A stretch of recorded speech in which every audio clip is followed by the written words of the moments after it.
தருவாளே சின்ன அறிவிப்பும் இன்றி சுடுவாளே நீயும் தும்மிடி தும்மிடி ஆயுசு நூறாக என்னுயிர் உன்னோட பத்திர சொத்தாக என் பார்வை உன்னோடு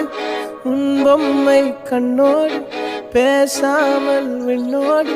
நாம் மிதந்து போவோம் காதாரா அடியாளோ நான் தாங்க மாறோடு